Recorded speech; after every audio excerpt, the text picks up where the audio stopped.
Hello! Magandang buhay po sa inyo lahat at magandang tanghali sa ating lahat. Ayan. Our lunch for today is... Tortang talong. Wow! Ayan o. Ayan lang po ang available sa amin at saka yung tira naming adobo kahapon, siyempre pinainit ko, di ba sayang? Oo, ganun lang po kasimple ang mamuhay. Rap.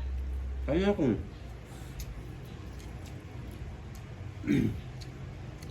Tapos ang Ayan. sawan namin, soy. Ayan, pa-support po sana, pahigpit po sana ang suportan nyo kasi po mababa po, bumababa po, patuloy na bumababa po yung aming dashboard. Ayan, sana po kami po nagsusumamo sa inyong lahat na sana pahigpit pa po ng aming mga content at lahat po ng aming mga video pati po sa aming face, sa aming live kasi mababa po talaga. Sana po ayan at salamat sa inyong lahat. Ayan. Mainit kasi. Tinubo niya lahat ng torta.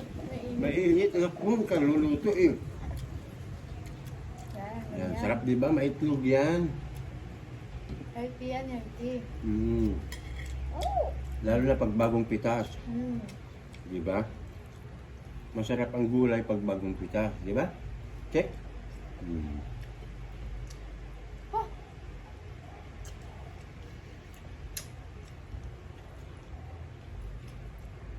Nainitan ba yun? Pwede mo muna bago may...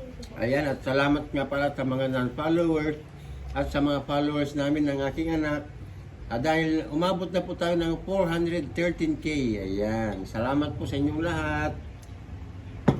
Sana hindi kayo magsawa, siyempre, di ba? Ayan, Pag nagsawa kayo, wala na kami. wala na po kami. Ano?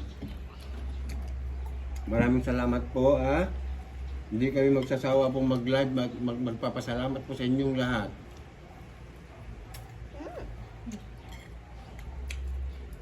Sarap, diba? Ayan, sarap po, di ba? Ganito lang po kasimple ang buhay namin ng aking anak. Kung anong mayroon, doon tayo. Siyempre may tanim akong talong eh. Bukas mamimitas naman ako ng sigarilyas. Siyempre may talong pa dyan at may gabi pa naman, o di ba? Kahit bili na lang ako ng alamang pang sahog. Yung dried na alamang, masarap na po yun, the best na po yun. Kasi kagabi, ang inulam namin is yung patula na may corned beef. Ginisa ko po, sa sibuyas lang. Yes, nako. Ayan po Sana po patuloy ang pagsuporta nyo sa aming mag-ama, no? Maraming salamat. Happy lunch po sa ating lahat. Bye-bye everyone. Happy Pam Cooking. We love you all. Bye!